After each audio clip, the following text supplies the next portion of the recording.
Hello dear friends, आज हम लोग शुरुआत करने जा रहे हैं आरआरबी एनटीपीसी जो पेपर हो चुका है उसके पीवाईक्यू।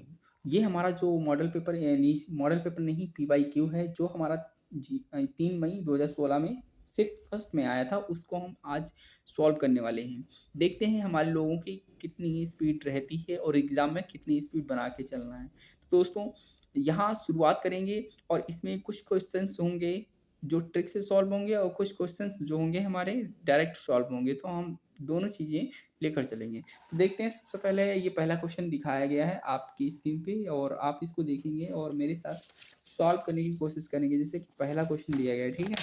तो आप इसको इस समझ कर आप सॉल्व करेंगे और फिर अगर जल्दी लगा लेते हैं तो कमेंट करेंगे कि आंसर क्या है आपका, ठीक है? तो वैसे तो आंसर ठीक है, लेकिन तरीका हम जानेंगे कैसे सॉल्व होगा ये।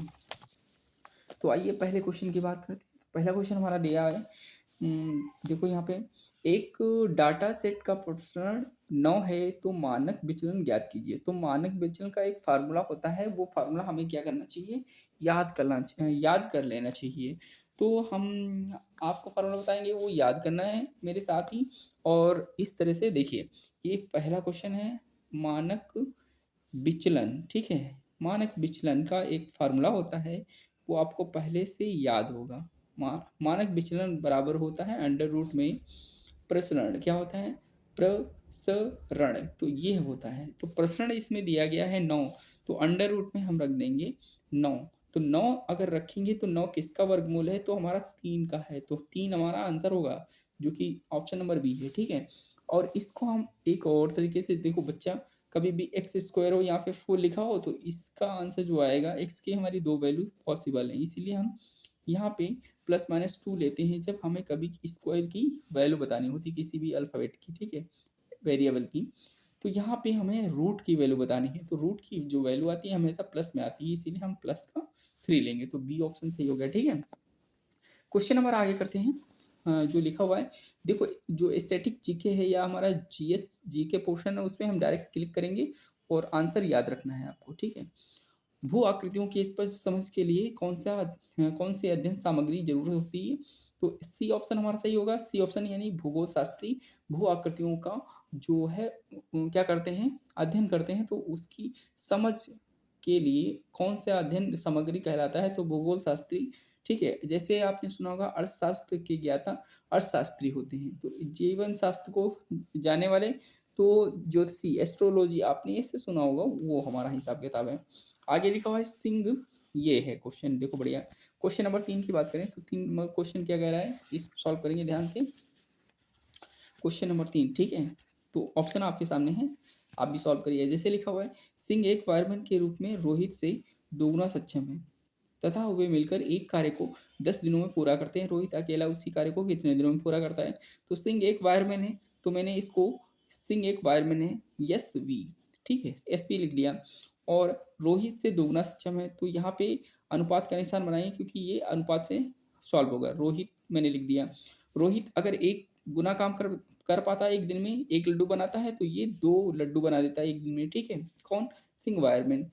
कहा गया है कि वो मिलकर एक कार्य को 10 दिनों में पूरा करते हैं। तो आपको पता होगा कि टोटल वर्क का फार्मूला होता है total work equal to efficiency into time. तो यहाँ पे टोटल एफिशिएंसी 2 1 3 है, अगर दोनों को मिला दें तो 3 काम एक दिन में करते हैं, वो बोले 10 दिनों में पूरा करते हैं कोई काम। तो टोटल वर्क हमें निकालना, तो टोटल वर्क पहले निकालेंगे हम लोग। टोटल वर्क क्या, efficiency into time.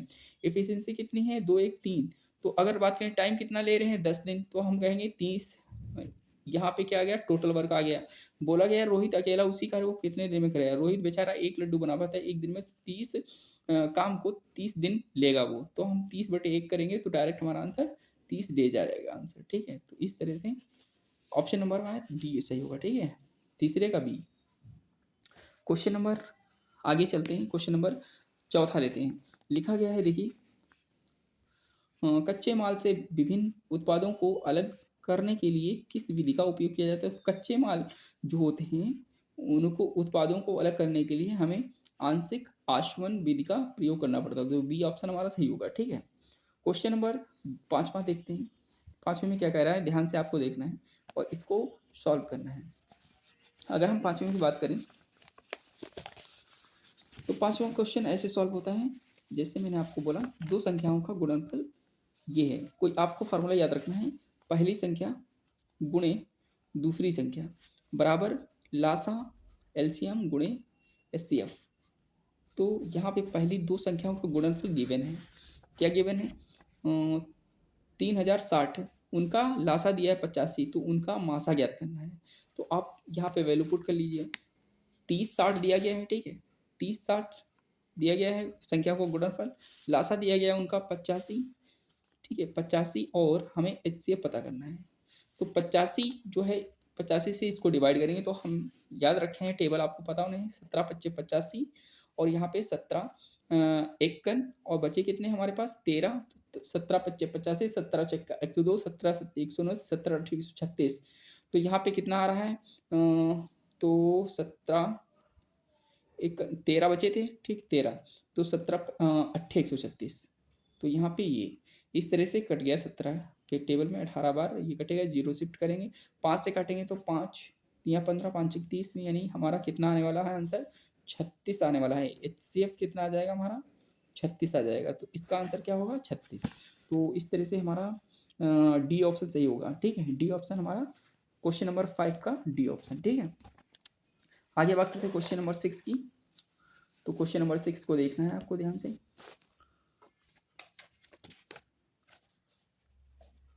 Question number 6 क्या कह रहा है, देखिएगा, स्क्रीन पे लिखा हुआ है। ये थोड़ा रीजनिंग का है, इसको हम लोग कैसे सॉल्व करेंगे, इसको देखना है आपको। तो आइए करते हैं। जैसे मैंने बोला, लिखा हुआ एक तस्वीर की और इशारा करते हुए ऋतिक कहता है कि तस्वीर में यह औरत मेरे भांजे की नानी है। तस्वीर में महिला ऋतिक की एकलौती बहन से कैसे संबंधित है? तो इस क्वेश्चन को करने के लिए थोड़ा सा हम लोग क्या करेंगे, यहाँ लिखा है एक तस्वीर की ओर इशारा करते हुए, कोई तस्वीर मान लो कि फोटो है यहाँ पे। फोटो देखो कोई भी हो सकती है, लड़का लड़की दोनों में से कोई किसी की हो सकती है, लेकिन बोला करते हुए ऋतिक कहता है। यहाँ पे मान लो कि ऋतिक है कोई, ठीक है, ऋतिक है, ऋतिक लड़का होगा, जेंडर नेम से नहीं क्लियर करते हैं, लेकिन यहाँ पे ऋतिक मैं लड़का मान लेता हूँ क्योंकि ऋतिक लड़का होगा, ठीक है। जेंडर से मैंने, रेलवे में देखो क्या होता है जेंडर, अगर उसका लड़कों वाला है तो वो लड़का ही होगा, और रेल एसएससी में क्या होता है, लड़का लड़की का पता नहीं चल पाता है ये, क्योंकि अभी नाम मैंने सुना था, अ, कमल, कमल लड़की का भी नाम हो सकता है, सोनू, सोनू लड़की का भी नाम हो सकता है, सोनू लड़के का भी नाम हो सकता है। सोनू नाम से पता नहीं चल पाता है कि वो महिला है या पुरुष है। तो इसी वजह से हम रेलवे एसएससी में धोखा खा जाते हैं कभी कभी। तो इस क्वेश्चन को करने के लिए देखो, ऋतिक कहता है कि तस्वीर में यह औरत मेरे भांजे की नानी है। देखो इसकी कोई बहन होगी, मैं डायरेक्टली समझता हूँ, यानी कि अगर कोई भांजा है तो ऋतिक की कोई बहन होगी, ठीक है, ऋतिक की कोई बहन है, और बहन का एक कोई लड़का है, ठीक है, कोई लड़का है, वो भी एक जेंडर मेल है, ठीक है, मेल है। तो बोला है कि तस्वीर में यह औरत, तस्वीर है कोई, ठीक है, औरत मेरे भांजे की नानी है। तो मेरे बहन का लड़का है और उसकी एक नानी है। नानी कौन हो सकती है? जो मेरी मम्मी हो, तो वो हमारा भांजा होगा, उसकी नानी लगेगी। तो इस तरह से हम क्वेश्चन को करेंगे। तो ये फोटो जो है किसकी है? बेसिकली इस ऋतिक की मम्मी और इसकी बहन की मम्मी की है। तो बोला गया है तस्वीर में महिला ऋतिक की क्या इकलौती बहन है, ठीक है, ये तो पूरा लिखा ही है। तस्वीर में महिला, ठीक है, ये तस्वीर है, और ऋतिक की इकलौती बहन से कैसे, हाँ इसकी इकलौती ये बहन है, इससे क्या रिलेशन है? तो हम कह सकते हैं माता का। तो हमारा सी ऑप्शन सही हो गया, यानी कि माँ आएगा आंसर, ठीक है। तो इस तरह से आप डायग्राम के थ्रू समझ सकते हैं। क्वेश्चन नंबर बात करते हैं सेवेंथ की। सेवेंथ में क्या है कुछ, इसमें देखो लिखा गया है, यहाँ से देखेंगे, निम्न में से किस खेल से गीत सेठी खिलाड़ी संबंधित है? तो जो गीत सेठी खिलाड़ी है वो बिलियर्ड से रिलेटेड है, आपको याद रखना है, एक्चुअल फैक्ट है, ये आपको याद करते चलना है, ठीक है। क्वेश्चन नंबर आगे बात करते हैं। क्वेश्चन नंबर लिखा हुआ है इसमें 8 से 10, यानी कि हमारे 8, 9, 10 तीन क्वेश्चन है। चित्र लिखा हुआ चित्र है, चित्र आपको पूरी तरह से दिख रहा होगा, ठीक है, इसको देखिए और इसके बाद आंसर करना है आपको, ठीक है। ये क्वेश्चन मैंने दिखा दिया आपको। देखिए यहाँ पे ज़्यादा क्वेश्चन नहीं आते हैं, 2-3 क्वेश्चन इससे मिल जाएंगे। बोला गया प्रस्तुत चित्र में वृत्त गणित के प्रोफेसर हैं। ये जो वृत्त है बेटा, ये मैथमेटिशियन है, यानी कि मैथ के प्रोफेसर हैं, का प्रतिनिधित्व करता है। त्रिकोण अंग्रेजी विशेषज्ञों का जो इंग्लिश प्रोफेसर है, अंग्रेजी विशेषज्ञ, यानी कि हमारे जो त्रिकोण है वो इंग्लिश कह सकते हैं, इंग्लिश के स्पेशलिस्ट हैं ये। और विज्ञान विशेषज्ञों यानी कि साइंस के जो स्पेशलिस्ट हैं वो हमारा क्या है, ये जो आप देख रहे हैं चतुर्भुज, इसको यानी कि बोलते हैं क्या, रेक्टेंगल है, यानी कि आयत है हमारा, वो है साइंस वालों का। और ये सर्किल है मैथ वालों का। त्रिभुज है हमारा इंग्लिश स्पेशलिस्ट वाला। तो बोला गया है क्षेत्र सी किसे दर्शाता है, जो सी है वो सिर्फ और सिर्फ देखो, ये जो आप सी देख रहे हैं वो सिर्फ सिर्फ त्रिभुजाकार में आ रहा है। त्रिभुजाकार किसको दर्शा रहा है, इंग्लिश को। तो हम यहाँ पे देखेंगे इंग्लिश के स्पेशलिस्ट हैं, तो सी ऑप्शन हमारा सही हो जाएगा। ठीक है, तो सी ऑप्शन हमारा सही होगा। तो 8वें का आपने आंसर कर लिया। अब कल चलते हैं हम लोग क्वेश्चन नंबर 9 में। तो क्वेश्चन नंबर 9 में क्या कहा जा रहा है, आप ध्यान से देखेंगे। लगाने वाला तो है नहीं, ठीक है, लगाने वाला होगा तो लगाएंगे हम लोग। अंग्रेजी विशेषज्ञ जो विज्ञान विशेषज्ञ भी हैं, अंग्रेजी वाले कौन थे, अभी मैंने बताया कि अंग्रेजी वाले त्रिज्यवाकार हैं, और विज्ञान वाले कौन से हैं, वो हमारा आयत हैं। तो बोला गया हैं, मतलब विशेषज्ञ भी हैं लेकिन प्रोफेसर नहीं है, प्रोफेसर नहीं है, कौन से, मैथ के। तो हम यहाँ पे देखेंगे तो जेड एक इकलौता है जो इस मैथमेटिक्स वाले प्रोफेसर हैं उसमें नहीं जा रहा है, जेड सिर्फ। तो हम कह सकते हैं वो हमारा क्या होना चाहिए, इंग्लिश वाला भी होना चाहिए और साइंस वाला भी। तो जेड हमारा आंसर होगा, यानी कि हमारा जेड यहाँ लिखा हुआ है तो जेड आंसर होगा। ठीक है, तो इस तरह से कर लिया आपने। आगे देखते हैं, अगर गणित के प्रोफेसर, ठीक है, गणित का जानते हैं सर्कल है हमारे। और अगर बात करें जो अंग्रेजी विशेषज्ञ भी हैं, तो अंग्रेजी के कौन से हमारे त्रिभुजाकार वाले थे, वे विशेषज्ञ द्वारा दर्शाए गए, यानी कि गणित भी जानते हूँ और विशेषज्ञ उसमें यानी कि इंग्लिश में भी हूँ। एक टीचर 2-3 सब्जेक्ट पढ़ा भी सकता है। तो यहाँ पे हम लेकर चलेंगे जो त्रिभुजाकार है और ये सर्कल है, तो इसमें आना चाहिए। तो हमारा डी ऑप्शन होगा। तो डी क्षेत्र किसमें है, इसमें वाले में है, तो डी का डी ही होगा क्वेश्चन, यानी कि दूसरा हमारा आंसर सही है। इसके हिसाब से दूसरा टू टू पे लिखा हुआ है डी, और इसके हिसाब से चौथा। तो हम यहाँ पे क्लिक करते हैं, कभी कभी ऐसे भी आते हैं। ठीक है, तो क्वेश्चन नंबर 11 की बात करते हैं। किस फिलीपींस को दिसंबर 2015 में 64 की मिस यूनिवर्स ताज पहनाया गया।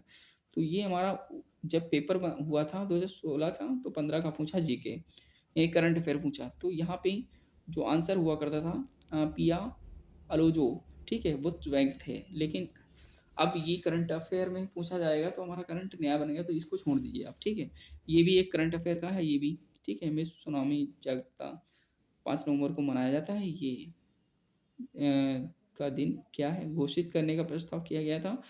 ये तो हाँ, स्टेटिक का भी बन सकता है, जो बोला गया कि 24 दिसंबर 2015 को संयुक्त राष्ट्र संघ की जो आम सभा है यूएनजीए, नवंबर का दिन घोषित करने का प्रस्ताव किया था। अब देखो यहाँ पे आंसर है विश्व सुनामी जागरूकता दिवस। अब यहाँ देखो आपको ये पता चल रहा है कि जब कोई पेपर होगा ना बेटा, तो उसमें 2016 में पेपर हुआ, 2015 का पूछा है, तो ऐसे ही पेपर हमारा 25 में होएगा।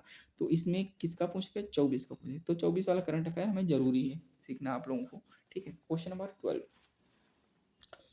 क्वेश्चन 12 नहीं है, 13 है। 13 की बात करें तो 13 में क्या हुआ, 13 में हम कह रहे हैं कि एक दुकानदार फल खरीदने और बेचने में तौल से छेड़छाड़ करता है और 18% का धोखाधड़ी कर लेता है। भाई बहुत चालाक है, उसको कुल लाभ कितना हुआ, ये चालाक है भाई बहुत। दुकानदार जो लेते वक्त भी होलसेलर से, यानी होलसेलर होते हैं उनसे भी पैसे लाभ कमाता है और बेचता है तब भी। तो इसका मतलब है ये डायरेक्ट सक्सेसिव है। तो इस तरह से कि जब भी क्वेश्चन आएंगे तो डायरेक्ट आप लगा सकते हैं। कैसे, आपने सुना होगा बचपन से लेकर आज तक, क्या होता है जब कभी भी हमें लाभ ही लाभ हो दोनों तरफ से, तो लगाते हैं फार्मूला A+B प्लस यहाँ पे A B का मल्टीप्लाई और यहाँ पे 100।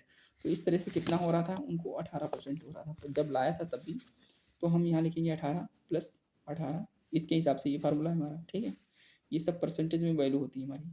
ठीक है, इसीलिए 100 लगा है। तो यहाँ पे हम लिखेंगे 18 × 18, क्योंकि जो एक बार खरीदा एक बार बेचा, तो इसीलिए 2 बार 18 आया। ए की वैल्यू भी 18 है, बी की वैल्यू 18 है। तो यहाँ पे 100 हो जाएगा।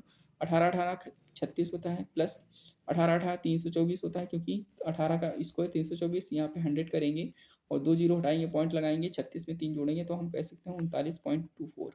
तो ये परसेंटेज उसको लागू होगा 39.24। तो 39.24 आंसर हमारा होगा। ठीक है, क्वेश्चन नंबर बात करते हैं आगे। क्वेश्चन नंबर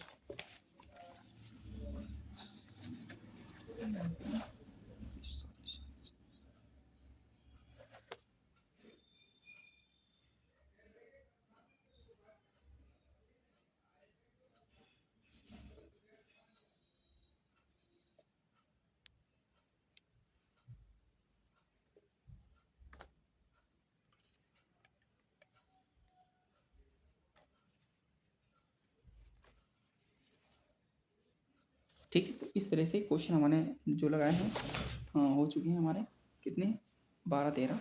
अब ये क्वेश्चन आप देखिए ध्यान से। क्वेश्चन नंबर 14 की बात करते हैं हम लोग। ठीक है, क्वेश्चन नंबर 14 में क्या कहा जा रहा है।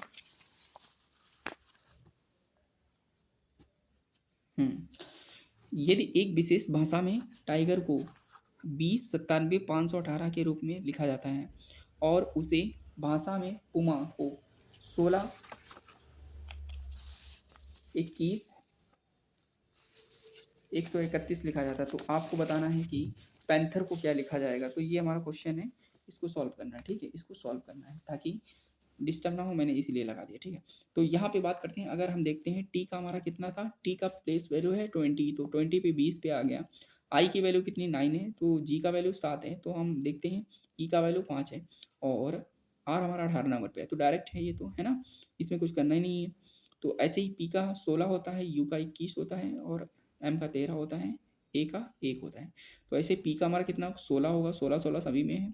ए का कितना 0, तो हम केवल सिंगल वैल्यू लेंगे तो 1 होगा। 16 1 सभी में है यार, ये तो गड़बड़ हो जाएगा, फिर कैसे करेंगे।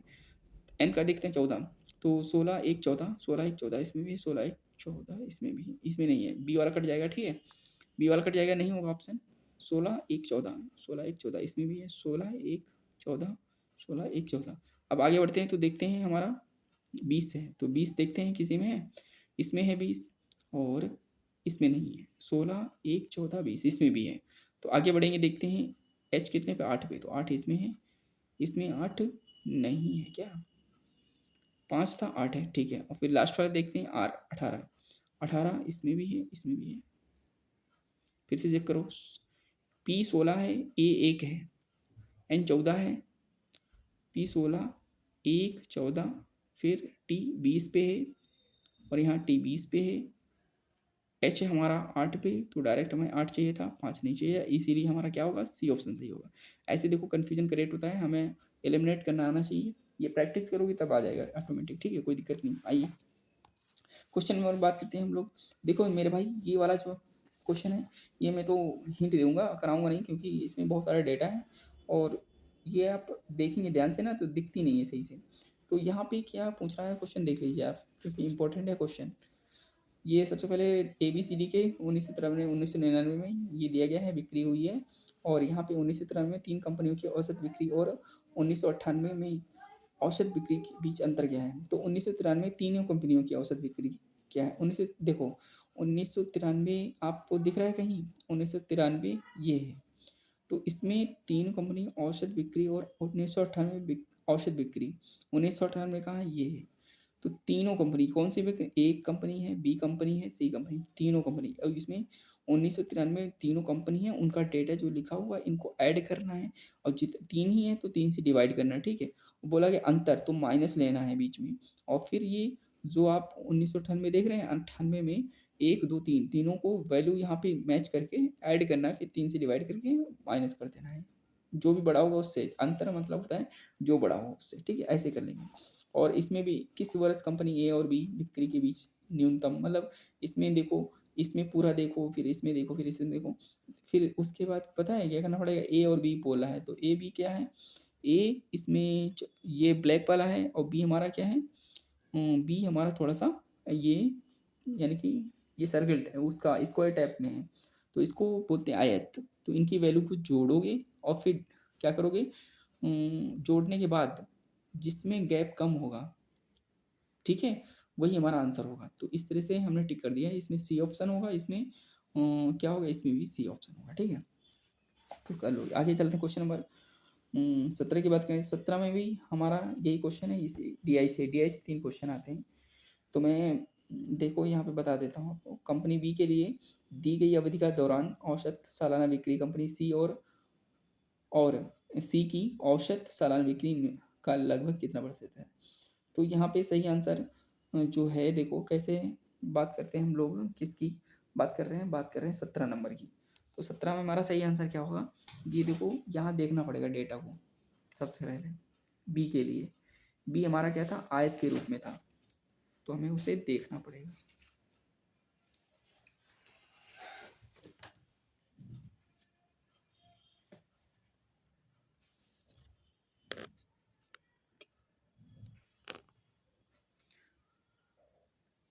ठीक है, तो हम कह सकते हैं 72.7 इसका जो आंसर है लगभग, मैं बता रहा हूँ क्योंकि इसमें ऑप्शन गलत है।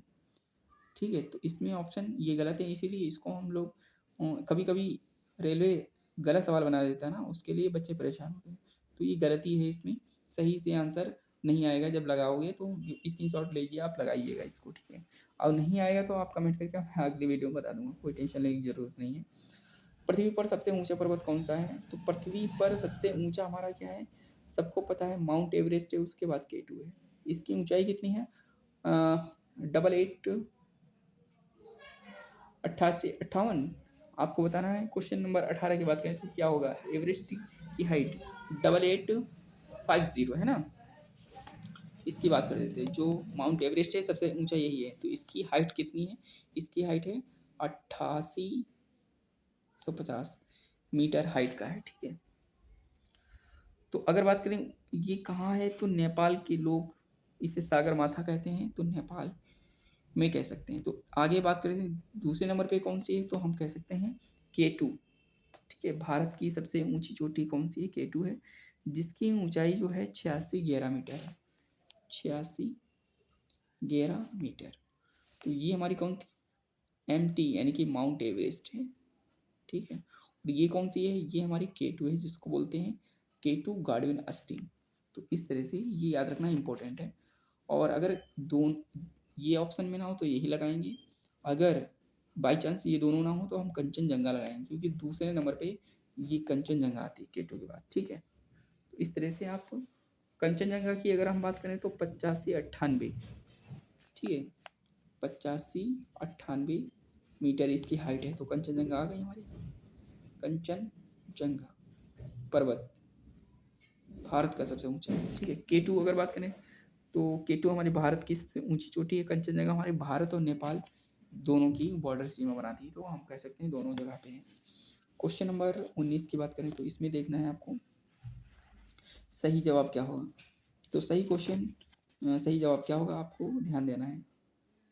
देखिए क्वेश्चन नंबर 19 की बात करते हैं। 19 में संख्या को बेजोड़ बताना है, कौन सा है।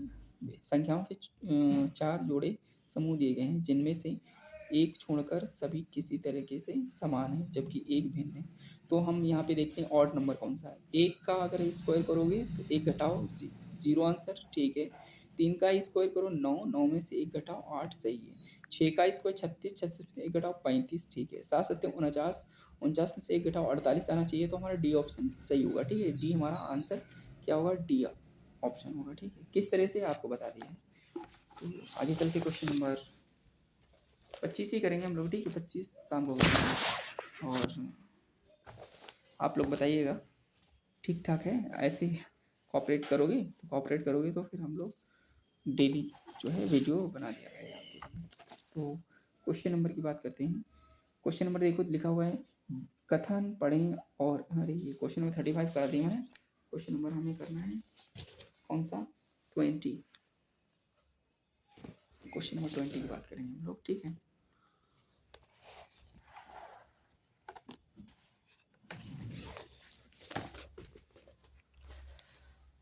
क्वेश्चन नंबर 20 देखिए, क्वेश्चन नंबर 20 में देखते हैं क्या है। क्वेश्चन नंबर 20 में हम देखेंगे लेंस की पावर किससे मापी जाती है। तो आप डायरेक्ट याद रखेंगे डायप्टर होता है, इसका आंसर क्या होता है, डायप्टर होता है। फिर निम्न में से कौन सा मोटर ग्राइंडर में प्रयोग किया जाता है, तो हम कह सकते हैं जो मोटर ग्राइंडर में प्रयोग किया जाता है उसको हम लोग बोलते हैं capacitor start, capacitor run, induction motor. तो इस तरह से ये बनेगा capacitor start, capacitor run, induction. Bharat के किस राज्य में पोलो खेल का प्रारंभ हुआ? तो आंसर याद रखेंगे किस राज्य में, तो हमारा आंसर होगा मणिपुर। ठीक है, 22 का ये ऑप्शन होगा मणिपुर। ठीक है, तो ये कर लेंगे आप लोग। इस जीके है, पढ़ते रहिएगा, जीके में जितना पढ़ो उतना कम है। बात करते हैं 23 वाला। संदीप एक बस 15% की हानि पर 1530 में बेचता है। ठीक है, उन्हें 15% का लाभ पाने के लिए बस को किस कीमत पर बेचना चाहिए? ठीक है, बहुत ठीक है क्वेश्चन। अब इसको कैसे करोगे? जब ऐसे क्वेश्चन आ जाते हैं तो आपको वेरी सिंपल एक ट्रिक बताता हूँ। ठीक है, एक ट्रिक होती है, आप जान लीजिए तो आप भी कर लेंगे, उसमें कोई दिक्कत नहीं है, बहुत आसान है।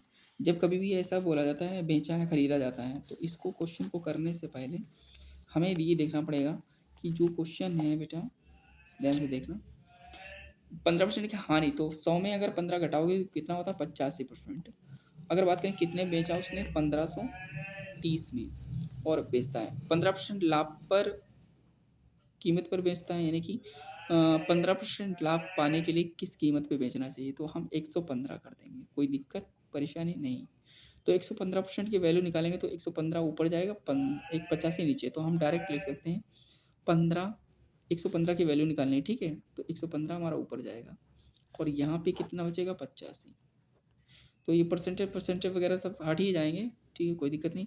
अब देखते हैं 17 25 85, और ये तो कट गया भाई, सिंपल सी बात है। ये देखते हैं 85 17 चेक कर दो, 17 सत्ती 119, 17 अट्ठी 136, 17 नेमा 153, 17 नेमा कट गया और ये जीरो बचा रहा है। ठीक है, कट गया। अब देखिए 5 से कटेगा, हाँ तो 5 से कटेगा, लेकिन काटने से पहले मेरे भाई क्या करोगे? चलो ठीक है, काट ही लेते हैं। 5 एकन 5 दूनी 10, 5 तिया 15, मल्टीप्लाई करो, जीरो तो रहेगा ही, 9 तिया 27, 9 दूनी 18, 2 20, 2070। तो 2070 किस में है? डी ऑप्शन है, तो डी ऑप्शन हमारा सही होगा। ठीक है, तो दिख रहा है, ठीक है, ओके। क्वेश्चन नंबर 24 की बात करें तो नीतीश एक एफडी में निवेश, यानी एफडी में रुपए निवेश करता है। यदि 10,500 6 महीने के लिए 20% वार्षिक चक्रवृद्धि ब्याज की दर पर निवेश किए गए हों, तो जिससे ब्याज तिमाही संयोजित हो, तो परिपक्व होने के लिए उसे कुल कितनी राशि मिलेगी? तो हम कह सकते हैं यहाँ पे कितनी राशि मिलेगी बेटा?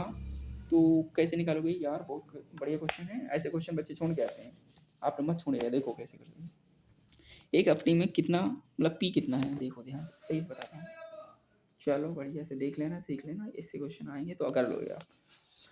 क्वेश्चन नंबर 24 है, क्वेश्चन को भी देखते रहना। ठीक है, ऐसा ना क्वेश्चन उड़ जाए, आप देखो ना को। तो मैंने बात की प्रिंसिपल कितना है उसके पास, प्रिंसिपल की 10,000। ठीक है, 10,500 है, 6 महीना टाइम है, 6 महीने के लिए उसने लगा दिया। टाइम कितना दिया गया? 6 महीने। ठीक है, ये मंथ है, मंथ से। और ये जो 20% वार्षिक, एक एक साल में कितने हमारे महीने होते हैं? तो 12 महीने की, अगर 12 महीने की बात करें कितना, यानी कि वार्षिक हमारी है 20% दर, तो हम 12 एक महीने में कितने, मतलब एक साल का दिया गया। चलो ठीक है, 1 ईयर इक्वल टू 20% है। अगर 12 महीने की तो भी 20%, लेकिन हमें बोला गया है आगे देखो, लिखा गया है जिसमें ब्याज तिमाही हो। तिमाही बनाओ, इसको कैसे बनाओगे तिमाही? 4 से दोनों तरफ भाग करो तो 3 महीने की आ जाएगी ये मंथ था। ठीक है, 3 मंथ्स का ब्याज हम निकालेंगे तो यहाँ पे 4 पंचे 20, 5% आएगा। ठीक है, 5%। तो ये बन गया हमारा क्या, जो उसने बोला वही, तिमाही संयोजित करना है, 3 महीने में एक बार उसको ब्याज देना पड़ेगा बच्चा। तो कैसे हमें निकालना पड़ेगा इसका, क्रियाकलाप करना है बोला गया, तो परिपक्व होने पर उसे कुल कितना राशि मिलेगी, यानी कहना चाह रहा है कि प्रिंसिपल जमा किया, उसको अमाउंट चाहिए, यानी कि मिश्रण चाहिए। तो principal plus C I equal to amount होता है, हाँ या ना? इतना आप जानते होंगे पहले से। ठीक है, जानते हैं तो ठीक है, अच्छी बात है। तो यहाँ पे हम एक शॉर्ट ट्रिक देते हैं आपको, जब ऐसे क्वेश्चन हो इसको लगाने के तरीके देखिएगा, बहुत बढ़िया है, गजब का है, आप सीख जाओगे, कोई दिक्कत नहीं। ये 10,500 रुपये है प्रिंसिपल, और ये क्या है? देखो टाइम 6 महीने के लिए बोला है, जमा किया पैसा उसने, ठीक है? हमें यहाँ पे कितने स्लॉट 2 स्लॉट बनेंगे, एक तो 3 महीने वाला, एक 3 महीने वाला, टोटल 6 हो जाएगा। तो ये इसको मानेंगे 1 साल, इसको मानेंगे दूसरा साल। तो 2 साल वाला फ़ॉर्मूला आप कोई भी लगा दो। तो मैं तो सक्सेसिव लगाता हूँ, कैसे लगाता हूँ? 5% है तो 5% का आप कैसे निकालोगे? 5/100 तो हमारा आएगा 5 एक्कन 5 दूनी 10 मतलब 20 जो है उसका प्रिंसिपल है, एक हमारा उसका क्या है ये हमारा इंटरेस्ट है 1। तो 20 में 1 जोड़ो, यहाँ पे हम लिखते हैं क्या प्रिंसिपल और यहाँ लिखते हैं अमाउंट। तो इस तरह से रेशियो मेथड चलता है, दिख रहा है? चलो ठीक है, रेशियो मेथड चलता है तो हम आंसर आपके सामने झटके में ला देंगे तुरंत। देखिए 20 उसके पास अमाउंट हुआ था, 1 उसका बढ़ गया 21 हो गया, 20 अमाउंट था उसको 21 रुपये मिला। तो प्रिंसिपल टोटल की बात करें तो टोटल उसको कितना मिल गया, कटेगा तो है नहीं, ठीक है? तो हमारा 400 उसका प्रिंसिपल लगा होगा, उसको कितना मिला? 21 के मल्टीप्लाई करो कितना होता है 421, तो इतना मिल गया, ठीक है? बोलो हाँ कि ना?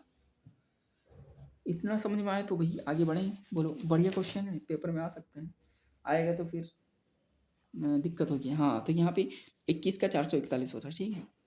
ओके, 21 का स्क्वायर कितना 441, तो ये अमाउंट है, ये प्रिंसिपल है और उसने गिवन क्या है, प्रिंसिपल गिवन है। तो 400 बराबर 10,500 करेंगे तो हमें निकालना है अमाउंट ही, तो अमाउंट में मल्टीप्लाई कर देंगे। तो 400 की वैल्यू कितनी है? 400 की वैल्यू है 1,500। 2 जीरो काट दिए, 2 जीरो काट दिए, तो 1 बराबर कितना आएगा? 105/4। तो 101 की वैल्यू है तो हमें निकालनी कितनी है? 4,441 की वैल्यू निकालनी है, ठीक है? तो हम क्या करेंगे, इसको यहाँ पे लिखेंगे 441 गुणे 105/4। 4 से काटोगे तो हालत खस्ता हो जाएगी भाई, काट पीट करनी है, कैलकुलेशन करना है, तो कैसे करोगे? बताओ कैसे करोगे? चलो मैं कुछ हेल्प करता हूँ तुम्हारी। अगर मैं इसमें डायरेक्ट पहले मल्टीप्लाई कर दूँ 3 वाला, तब भी सही रहेगा, लेकिन अगर यहाँ पे डिवाइड कर दूँ तब भी सही रहेगा, लेकिन मेरे दिमाग में आ रहा है कि मल्टीप्लाई पहले कर लूँ। तो मैं एक तरीका सिखाता हूँ यार। 4 4 1 लिखा हुआ है, 105 मल्टीप्लाई करना है। 5 एक्कन 5, 5 को 20, जीरो हो गया 20 का, ज़ीरो कैरी 2, 5 चक्कू 20 और फिर एक नहीं, 5 को 20 और 21 हो गया, जीरो का जीरो हो गया 21 और 2, 21 और 2 कितना होगा 23, 23 का 3, 2 कैरी, फिर जीरो जीरो हो गया, 1 का 4 हो गया, 4 और 2 6 हो गया, ठीक है? फिर 4 एकन 4, इतना हमारा बना। तो 4 से अब डिवाइड करना आसान हो गया। जो मल्टीप्लाई इसकी करोगे तो आएगा 46305 मल्टीप्लाई डिवाइड बाई 4। तो इसको डिवाइड करोगे तो 4 एकन बचा कितना, 1 4 3 12, 2 बचे, 4 पंचे 20, फिर 4 एकन 4, फिर यहाँ पे 1 बचा पॉइंट लगाया, 4 दूनी 8 4 पंचे 20। तो कितना आंसर आना चाहिए? 11,351.25। तो बी ऑप्शन सही है, यानी 576 लगभग आएगा, ठीक अप्रॉक्सीमेट, ठीक है? तो इस तरह से मल्टीप्लाई करोगे तो आ जाएगा, यहाँ पे कोई दिक्कत नहीं है। दोबारा अगर करके देखना था 441 105/4, ठीक है? सही से दोबारा कर लो कैलकुलेशन, उस तरह से वाली कर लो, कोई दिक्कत नहीं है। हम लोग तो घर ही हैं। मैंने बोला आपको इस तरह से सॉल्व करना है, इसको कहाँ चला गया, हाँ यही वाला था। मैंने बोला बेटा 105, ठीक है? और क्या था नंबर? 441, हाँ याद आ गया, 441 था और डिवाइड बाई 4। तो इसको बच्चे कैसे सॉल्व करेंगे 441? तो मैं पहले तो इसको स्प्लिट मेथड भी कर सकते हो ना, जैसे 441 के मल्टीप्लाई करना है मेरे भाई, काहे बकवास करेंगे हम लोग, ऐसे कर लेंगे। यहाँ पे कितना हो जाएगा टोटल, इसकी मल्टीप्लाई करो 441 डबल जीरो, फिर 5 एकन 5, 5 चक्कू 20 के जीरो, 5 चक्कू 20 22, ये सही था है ना? 5 एकन 5 चक्कू 20 और ये हो गया, जोड़ दो इनको, 5 0 3 4 2 6 4। अब 4 से डिवाइड करना है, तो 4 से डिवाइड करो, 4 एकन 4 एकन 4, फिर यहाँ पे 4 तियाँ 12, 4 दूनी 8, 4 दूनी 8 हो गया। और फिर यहाँ पे बचे कितना, 1 4 तियाँ 12, फिर कितना बचा, 4 तियाँ 12 15 थे तो हमारा बचा 3, 3 पॉइंट लगाया, फिर हो गया 30, 4 सत्तर 28, 4 पंजे 20। अब देखो एक यानी कि 11, 323, बी ऑप्शन ये आ रहा है।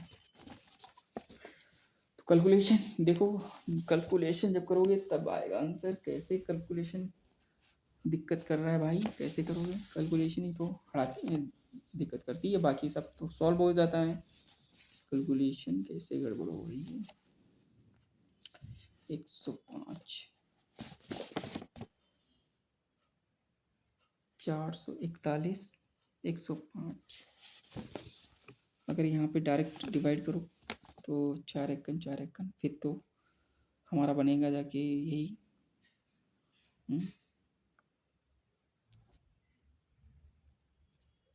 4 दूनी 4 25, मल्टीप्लाई करो, बात वही।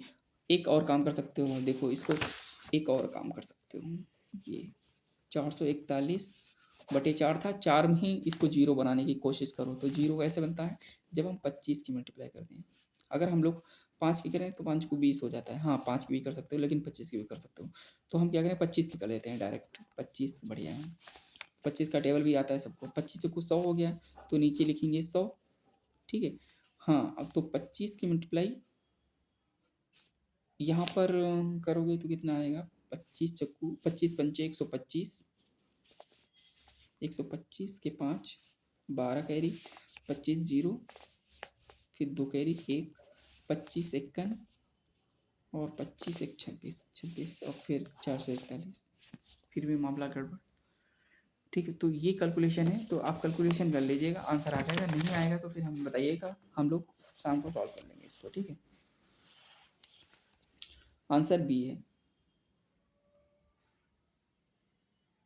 आगे चलते हैं। मान लीजिए कि 33,840 है, डिवाइड बाई 235, डिवाइड बाई 6, तो इसको कैसे करेंगे आइए देखते हैं। बहुत डिफिकल्ट क्वेश्चन रहते हैं, तो इसको आप डेली करेंगे तब आएगा, प्रैक्टिस से होता है सब।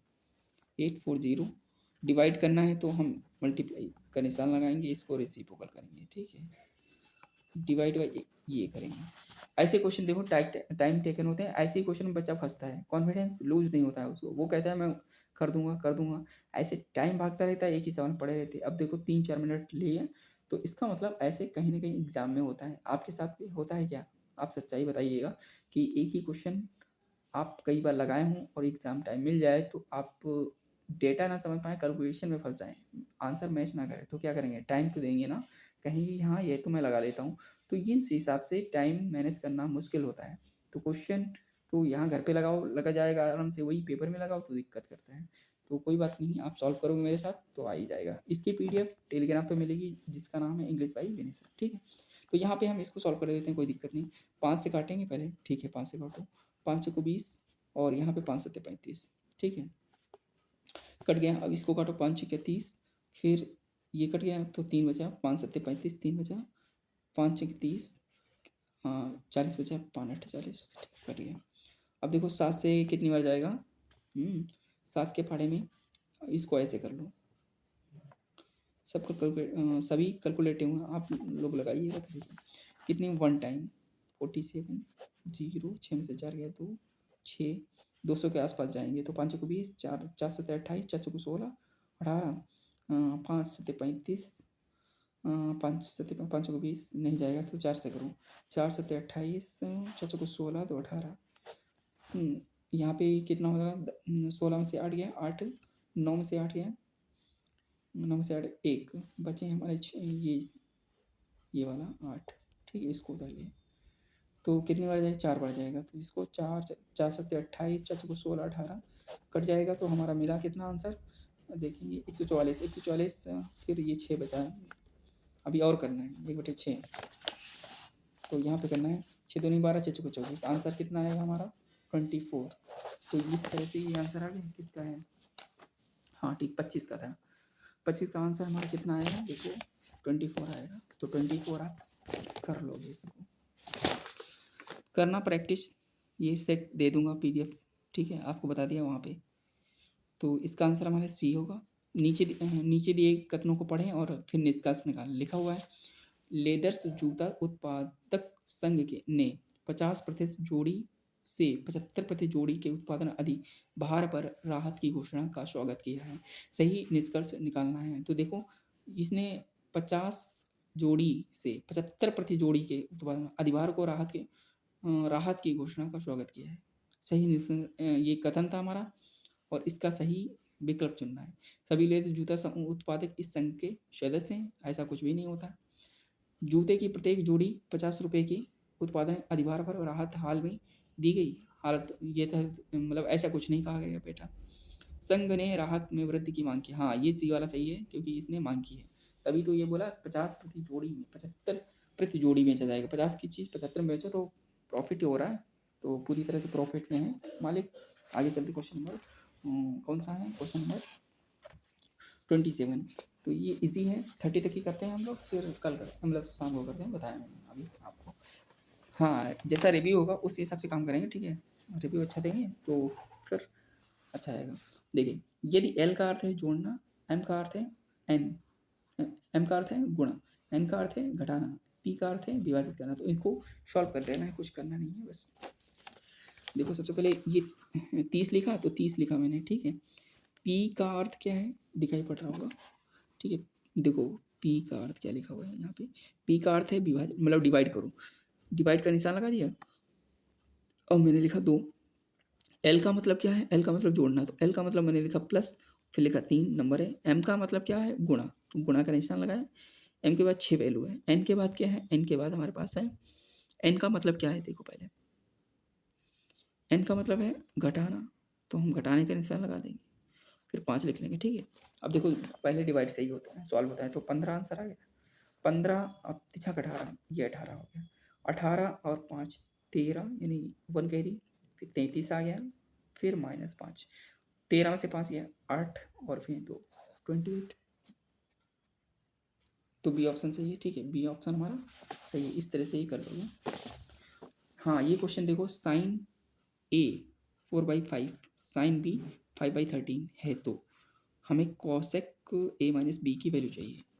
ये जो क्वेश्चन है तो कुछ भी नहीं, लेकिन इस क्वेश्चन को करने के लिए आपको मैं फार्मूले बता रहा हूँ, वो आपको याद कर लेने चाहिए मेरे हिसाब से, क्योंकि वो फार्मूले जो हैं इंपॉर्टेंट है, वो फार्मूले पेपर में आते हैं।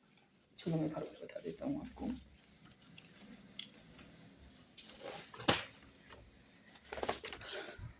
देखो फार्मूले क्या है इस क्वेश्चन को करने के लिए।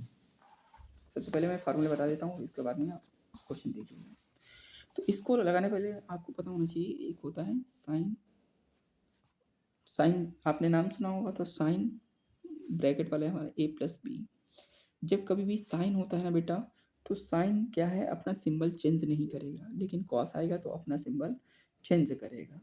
तो हम कैसे कहते हैं, जब साइन ए प्लस बी का फार्मूला लग रहा हो कहीं, तो आप चुप्पे से लगाएंगे साइन, पहले तो साइन है तो साइन की ही जिक्र करेंगे हम लोग, साइन ए, फिर करेंगे कॉस बी की वैल्यू, तो प्लस का निशान है तो प्लस ही रहेगा, फिर बोलेगा कॉस ए।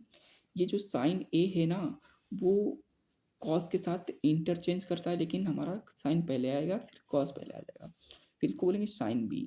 ये हमारा फार्मूला पहले का हो गया, ठीक है। तो इस तरह से ये फार्मूला आपको याद होना चाहिए, साइन ए प्लस बी का हमारा आंसर जो फार्मूला बनता है, sign A cos B plus cos A sine B, ठीक है। इस पे क्वेश्चन आते हैं।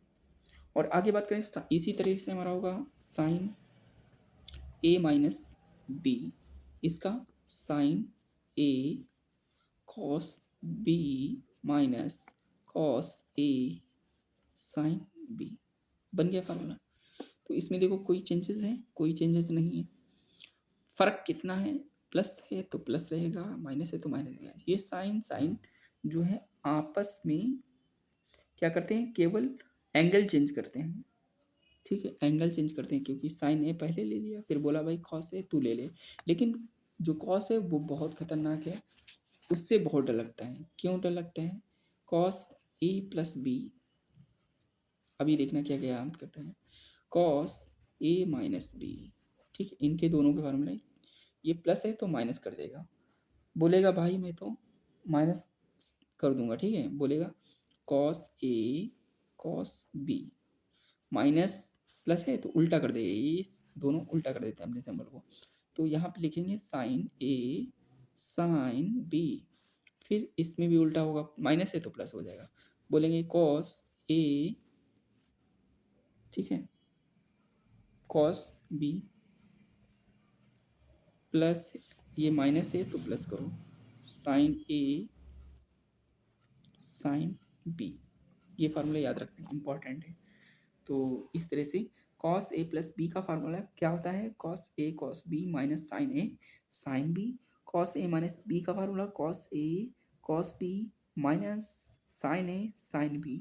तो दोनों हमें याद रखने हैं, मैं स्टार बना देता हूँ, स्क्रीनशॉट ले लीजिएगा, इंपॉर्टेंट है। तो इस क्वेश्चन को कैसे लगाएंगे, आइए लगाते हैं। देखिए ये क्वेश्चन जो है तो बढ़िया भाई, देख लिया आपने, ठीक है, देख लिया तो आप देखते रहिए, यहाँ पे मैं लगाता हूँ। जब इस क्वेश्चन को देखा पहली बार लोगों ने तो बहुत दंग रह गए, क्यों, क्योंकि ये कठिन क्वेश्चन है भाई, और कठिन क्वेश्चन तो लगाना मुश्किल है थोड़ा सा। मैं लगाता हूँ भाई। लिखा हुआ है कॉसेक ए माइनस बी, तो इसको अगर हम चेंज करें तो इसको हम किस में चेंज कर सकते हैं, इसको हम चेंज कर सकते हैं 1/, साइन ए माइनस बी में, जो कि आपने फार्मूला अभी देखा है ए माइनस बी वाले में। फार्मूला इसका बनता है 1/, साइन ए कॉस बी, माइनस है तो माइनस ही रहेगा, क्योंकि साइन छटकाई नहीं करता अपने सिंबल से, ठीक है, केवल एंगल चेंज करता है, कॉस ए साइन बी, ठीक है। अब देखो साइन ए, अब इसमें वैल्यू गिवन क्या है बता दूं आपको, दिख भी रहा होगा आपको, साइन ए की वैल्यू गिवन है 4/5, साइन बी की वैल्यू है, यानी साइन ए की वैल्यू है, साइन बी की वैल्यू है, कॉस बी की वैल्यू नहीं है। अब फंस गए ना आप, तो साइन ए से हम निकालेंगे, किसकी वैल्यू निकालेंगे, कॉस की निकालेंगे, ठीक है। अब यहाँ पे हम ट्रायंगल बनाते हैं छोटा सा, ये ट्रायंगल है, दो बनाएंगे, ठीक है, दो बनाएंगे, दोनों से निकलेगा इस तरह से, ये बना दिए, ये 90 डिग्री हाइपोटेन्यूस वाला लगाएंगे। जैसे मैंने बात की, ये साइन ए है, ए एंगल है, ठीक है। तो साइन एंगल में आप जानते हैं कि एक होता है लाल बटे कक्का, लाल बटे कक्का। तो अगर हम बात करें यहाँ पे, ये जो साइन है लंब बटे कर्ण है, तो लंब बटे कर्ण, तो हमारा ये 4 हो गया, ये 5 हो गया। आपने ट्रिपलेट सुना होगा, जब ये 4 5 का बनाते हैं सीनों, ये 3 होता है, ठीक है। तो यहाँ से एंगल हमें पता चल जाएगा, इसको नाम हम दे सकते हैं ABC, ठीक है। तो अब यहाँ पे देखिए, अगर बात करें हम लोग किसकी बात करने जा रहे हैं, बात करने जा रहे हैं इसकी, तो यहाँ पे हमें बी वाला निकालना है, बी वाला, ठीक है, बी लिख दीजिए, यहाँ पे बी लिख दिया मैंने। तो साइन का भी वही फार्मूला तो रहेगा, लंब बटे कर्ण ही रहेगा। तो लंब कितना है हमारे पास, 5 है, और कर्ण कितना है 13। तो आपने ये भी सुना 5 12 13, तो ये 12 निकल कर आएगा, आप अगर आप उस पाइथागोरस थ्योरम से लगाते तो, ठीक है। तो अगर हम बात करें तो साइन ए तो हमें पता था, मैं गिवन वैल्यू लिख देता हूँ, साइन ए 4/5, साइन बी 5/13, और हमें साइन ए की मिल गई, साइन बी की मिल गई, कॉस बी की नहीं मिली, तो कॉस बी की किस में ढूंढेंगे, इस वाले में ढूंढेंगे।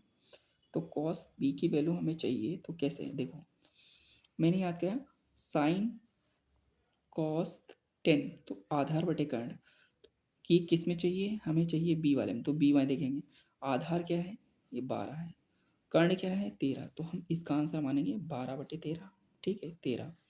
अगर हम देखेंगे कॉस ए की चाहिए, तो इसमें देखेंगे कॉस ए, क्योंकि ये ए वाला एंगल है, कॉस ए।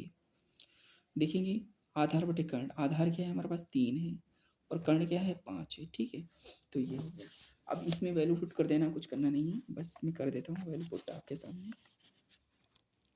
यहाँ पे यार बहुत बड़े सवाल हो गए है ना, ऐसे बड़े बड़े सवाल आते हैं तो दिमाग तो खराब ही हो जाएगा। बीच में लिखा है 1, ठीक है, यहाँ नहीं है। तो साइन ए की वैल्यू कितनी है, 4/5, गुणे कॉस बी की वैल्यू कितनी है, कॉस बी की वैल्यू 12/13, 12/13 माइनस कॉस ए की वैल्यू कितनी है, कॉस ए की 3/5 गुणे साइन बी की वैल्यू कितनी है, साइन बी की वैल्यू 5/13, 5/13 फिर से चेक कर लेते हैं, सही है। साइन ए की वैल्यू है 4/5, ठीक है। यहाँ भी इसी तरह साइन कॉस बी की वैल्यू कितनी है, कॉस बी की वैल्यू है 12/13, 12/13 फिर कॉस ए की वैल्यू कितनी है, कॉस ए की वैल्यू हमने निकाली है 3/5 और साइन बी की वैल्यू कितनी है, साइन बी की वैल्यू है 5/13, ठीक है। अब सॉल्व कर लेते हैं। ये है, देखो पहले यहाँ पे लिख लो सही से, 1/12 × 48, 13×5 = 65 माइनस 5×3 = 15, 13×5 = 65। ये नीचे एलसीएम आ गया तो इस नंबर को ऊपर भेज देंगे, तो इसके नीचे गुणमान कर, ठीक है। तो ये 65 ऊपर आ जाएगा, 8 में से 5 गया 3, 4 में से 1 गया 3, 8 में से 5 गया 3 और 4 में से 1 गया 3, तो ये हमारा आंसर आ जाएगा। इसको मिक्स पे करना चाहो तो डिवाइड करके कर भी सकते हो। तो देखते हैं आंसर कौन सा है, 65/33। ये देखो क्या हो गया यार, 5×3 = 15, 5×4 = 48, 13×5 = 13×5 = 65। तो देखो ये ऑप्शन हमारा सही है। ठीक है। तो इस तरह से ये हमारा निकल का है 65 बटे 33, तो हमारा 28 वाला क्वेश्चन हो गया। तो इस तरह से करेंगे, ये स्क्रीनशॉट लीजिएगा क्योंकि ये अति महत्वपूर्ण है, इसके बिना सवाल लगेगा नहीं, सवाल इंपॉर्टेंट है, ठीक है। पेपर में आ सकता है क्योंकि प्री और मेंस आपको देना है, तो सवाल तो लगाने ही चाहिए अच्छे अच्छे। क्वेश्चन नंबर 29 कर लेता हूँ, 30 तक करता हूँ। 4 विकल्प दिए गए, उसमें से और चुनना है, तो क्या कहेंगे, 9×81 - 1, 8×8 = 64 डायरेक्ट लिखा है, 7×7 = 49 इधर से चल रहा है, 6×36 डायरेक्ट। तो हमारा सही आंसर क्या होगा, 9×81 होना चाहिए था, है नहीं, 8 का स्क्वायर है, 7 का है, 6 का है, तो हमारा ये आंसर सही है, मतलब ये ऑप्शन सही है। सरल कीजिए, इसको सरल करेंगे तो क्या करेंगे, 7x है, ब्रैकेट खुलेगा तो ये प्लस हो जाएगा, 7 में से x जाएंगे तो 6x बचेगा, 6x माइनस ये प्लस का 3, तो प्लस वाला आंसर ये, ठीक है, यानी 6x + 3। तो हमारा सही आंसर क्या हो, ये। पृथ्वी दिवस कब मनाया जाता है, तो पृथ्वी दिवस 22 अप्रैल को मनाते हैं। और हम बात करें जल दिवस, तो जल दिवस हम लोग 22 मार्च को मनाते हैं, ठीक है। तो पृथ्वी दिवस हमारा बी ऑप्शन सही होगा, 22 अप्रैल को मनाते हैं। किस गति के कारण सी सौ पर बच्चा ऊपर नीचे जाता है, तो किस गति के कारण, ये हमारा दोलन गति होती है, इसमें क्या होती है, दोलन गति होती है। आगे है, निम्न में से कौन सा विवाह विवाह का ऐसा रूप है जिसमें जीवन साथी का सामाजिक वर्ग के बाहर से होना आवश्यक माना जाता है, एक्सगमी, मिसोगमी, हेट्रोगमी, इंडोगमी। तो हमारा सही आंसर क्या होगा, एक्सोगमी, एक्स से याद रखना है, एक्सोगमी, ठीक है। आगे है, निम्न में से किस ग्रह के वातावरण में अधिकांश तौर पर कार्बन डाइऑक्साइड CO2 पाई जाती है, तो कौन से ग्रह के वातावरण में, तो हम कह सकते हैं शुक्र पे, ये ऑप्शन सही होगा, ठीक है। तो इस तरह से हमारा ये क्वेश्चन हो गए सारे, और आगे क्वेश्चन हम लोग कब करेंगे, बोलो, शाम को करेंगे, ठीक। अरे ये वाला था यार, हाँ, बोला गया है किस ग्रह के वातावरण में अधिकांश कार्बन डाइऑक्साइड होती है, तो शुक्र ग्रह हमारा बेटा ऐसा है जिसमें हमारे अधिकांश कार्बन डाइऑक्साइड होती है। थैंक यू, फिर मिलते हैं हम लोग, ठीक है, शाम को, बाय बाय, टेक केयर।